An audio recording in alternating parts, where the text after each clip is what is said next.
warahmatullahi wabarakatuh. Halo teman-teman, perkenalkan nama saya Liantin. Pada video kali ini saya akan membahas mengenai analisis regresi data panel berikut pengolahan datanya pada program EViews. Nah, apa sih analisis regresi data panel? Analisis regresi data panel merupakan suatu metode yang digunakan untuk memodelkan pengaruh variabel prediktor terhadap variabel respon dalam beberapa sektor yang diamati dari suatu objek penelitian selama periode waktu tertentu. Nah, data panel merupakan gabungan dari cross-section dan time series. Data panel memiliki pengelompokan data yang berbeda dan memiliki unsur time series juga di dalamnya. Misalnya, seorang peneliti ingin mengetahui pengaruh luas lahan terhadap produksi padi secara nasional. Analisis regresi data panel adalah gabungan antara data cross-section dan data time series, di mana unit cross-section yang sama diukur pada waktu yang berbeda. Maka, dengan kata lain, data panel merupakan data dari beberapa individu atau sampel yang diamati dalam beberapa kurun waktu tertentu.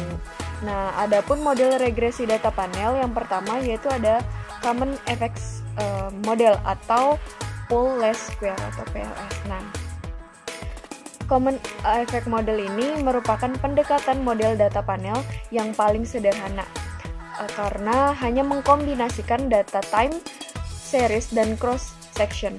Pada model ini tidak diperhatikan dimensi waktu maupun individu, sehingga diasumsikan bahwa perilaku data perusahaan sama dalam berbagai kurun waktu. Metode ini bisa digunakan pendekatan Ordinary Least Square atau OLS atau teknik kuadrat terkecil untuk mengestimasi model data panel. Nah, kemudian yang kedua yaitu ada Fixed Effect Model atau FEM, yaitu model ini mengasumsikan bahwa perbedaan antar individu dapat diakomodasi dari perbedaan interceptnya. Untuk mengestimasi data panel model fixed effect menggunakan teknik variabel dummy untuk menangkap perbedaan intercept antar perusahaan. Perbedaan intercept bisa terjadi karena perbedaan budaya kerja, manajerial, dan insentif. Namun, slope-nya sama antar perusahaan. Model estimasi ini sering juga disebut dengan teknik least square dummy variable atau LSDV. Nah, kemudian yang ketiga ada Random Effect Model atau REM.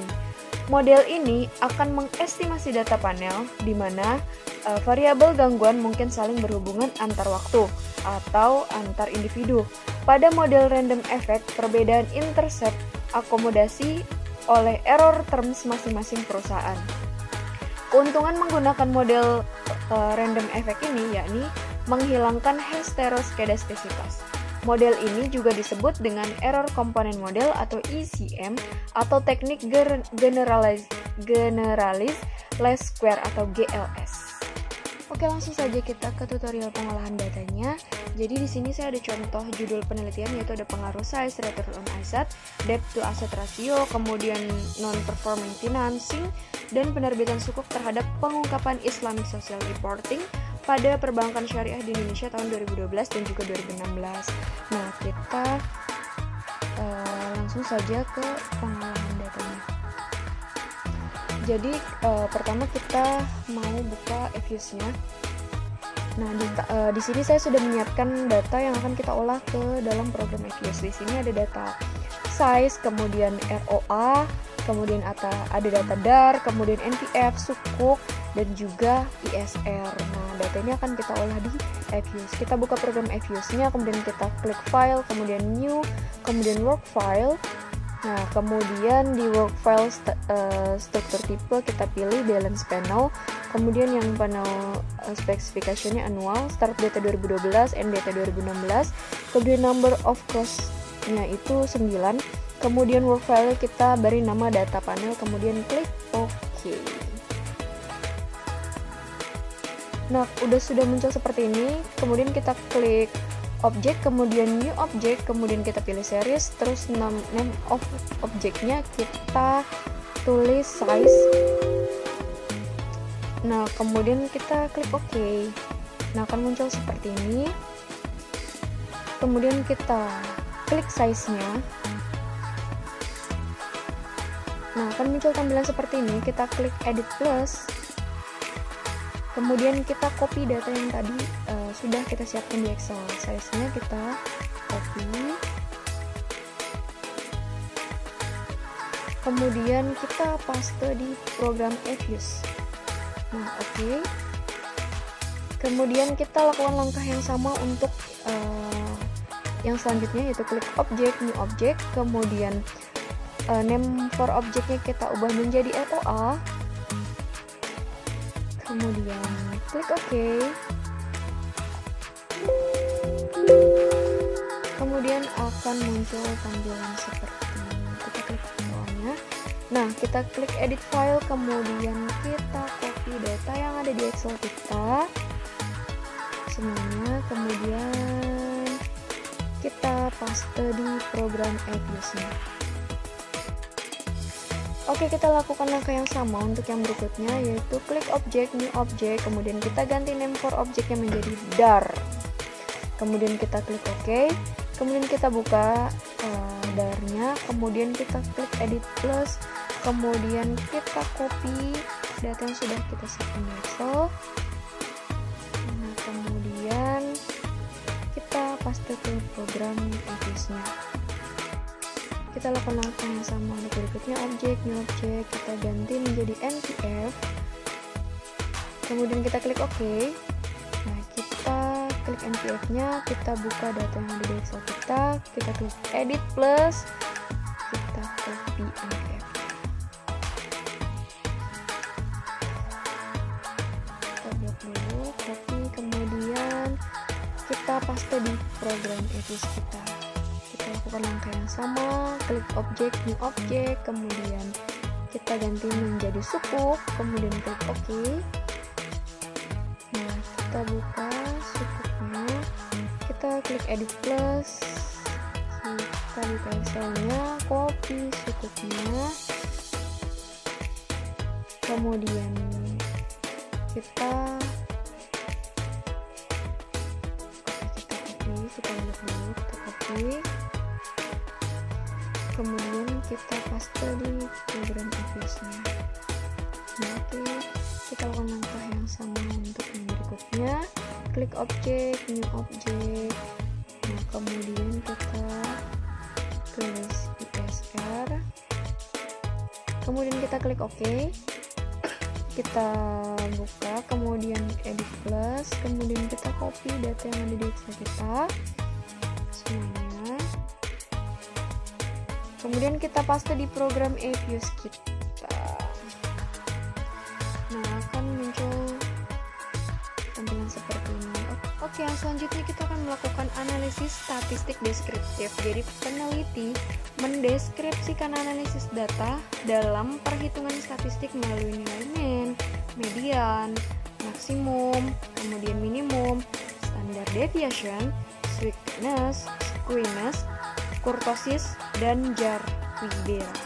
Nah, untuk melakukan analisis statistik deskriptif tersebut, beginilah langkah-langkahnya. Yang pertama, kita klik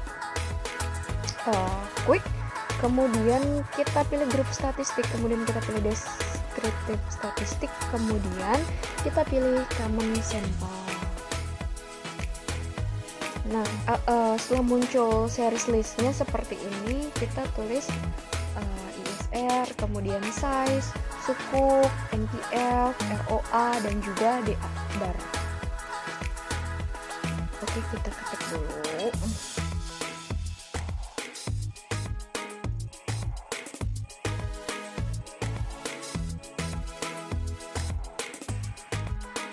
Kemudian kita ketik DAF, kemudian NPF, kemudian suku. Nah, kemudian kita klik OK.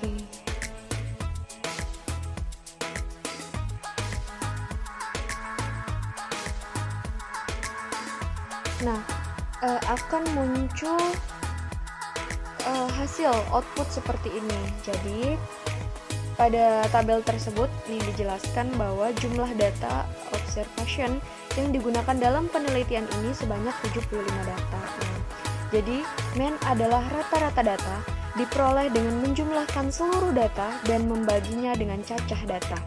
nilai mean terbesar dialami oleh variabel size, yaitu sebesar 16,39022.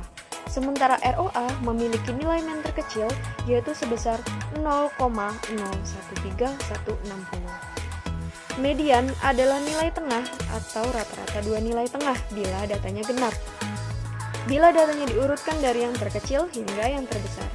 Median terbesar dialami oleh variabel size, yaitu sebesar 16,460000.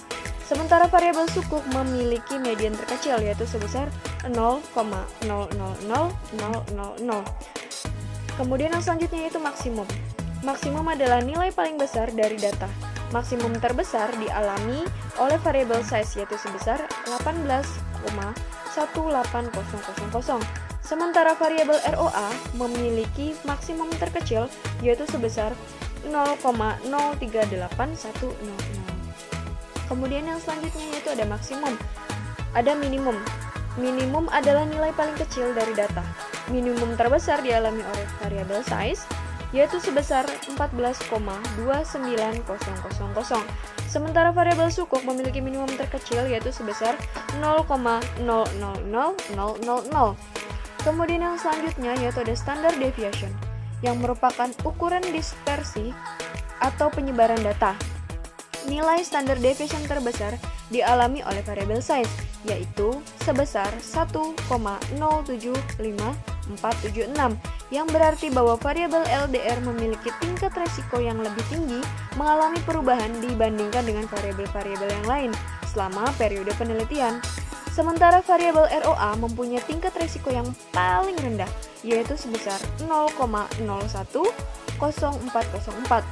Hal ini menunjukkan bahwa variabel ROA selama periode penelitian mengalami perubahan yang tidak terlalu fluktuatif.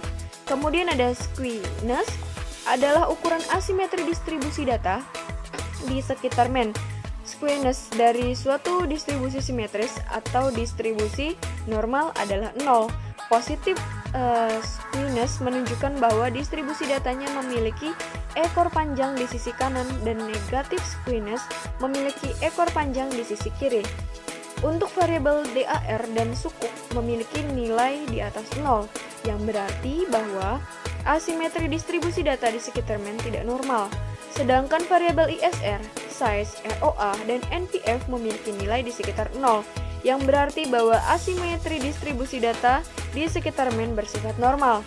Kemudian yang selanjutnya yaitu ada kurtosis, yaitu mengukur ketinggian suatu distribusi. Kurtosis sebuah data berdistribusi normal adalah 3. Bila kurtosis melebihi 3, maka distribusi data dikatakan leptokurtis terhadap normal. Bila kurtosis kurang dari 3, maka distribusi datanya datar dibandingkan dengan data berdistribusi normal. Untuk variabel DAR dan sukuk memiliki nilai kurtosis lebih dari 3, yang berarti bahwa ketinggian distribusi data tidak normal. Sementara variabel ISR, size, ROA, dan NPF memiliki nilai kurtosis kurang dari 3, yang berarti bahwa ketinggian distribusi data bersifat normal. Kemudian yang selanjutnya yaitu ada Jar-Quibera, adalah uji statistik untuk mengetahui apakah data berdistribusi normal. Uji ini mengukur perbedaan skewness dan kurtosis data dan dibandingkan dengan apabila datanya bersifat normal dengan H0 pada data berdistribusi normal. Uji Jar-Quibera didistribusikan dengan X2 dengan derajat bebas atau degree of freedom sebesar 2. Yang selanjutnya itu ada probability, yang menunjukkan kemungkinan nilai Jar-Quibera melebihi atau dalam nilai absolut nilai terobservasi di bawah hipotesis 0.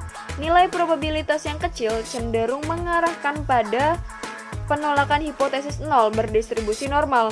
Nilai probabilitas variabel ISR sebesar 0,479723. Kemudian size sebesar 0,405041 dan NPF sebesar 0,747517 lebih besar dari alfa 5%. Kita tidak dapat menolak H0 bahwa data berdistribusi normal. Normal atau tidaknya distribusi data dalam analisis statistik deskriptif tidak membuat suatu penelitian gagal untuk dilakukan. Analisis statistik deskriptif digunakan hanya untuk melihat gambaran distribusi data yang akan diteliti saja. Oke, yang selanjutnya kita akan memberikan tutorial mengenai estimasi model regresi data panel. Yang pertama yaitu the common effect model. Jadi kita akan melakukan pengolahan datanya. Oke, yang pertama kita klik quick, kemudian estimate equation. Nah, akan muncul di equation estimate-nya itu, di specification-nya kita ketik size ROA dan NPF, kemudian sukuk dan juga ISR.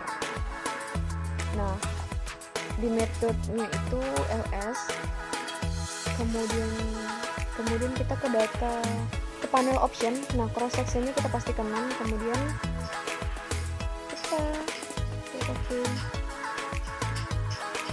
Akan muncul output seperti ini untuk common effect model.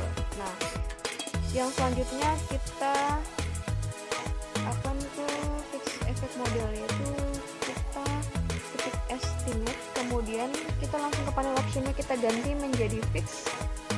Nah, kemudian kita klik OK. Nah, kita akan muncul hasil output seperti ini. Ini untuk fixed effect model atau FEM. Nah, yang selanjutnya kita akan random effect model. Nah, sama ketik estimate, kemudian di panel optionnya kita pilih random, kemudian kita klik OK, akan menghasilkan output data seperti yang ada pada tampilan tersebut. Demikianlah video tutorial mengenai analisis regresi data panel. Berikut pengolahan datanya, semoga bermanfaat. Terima kasih.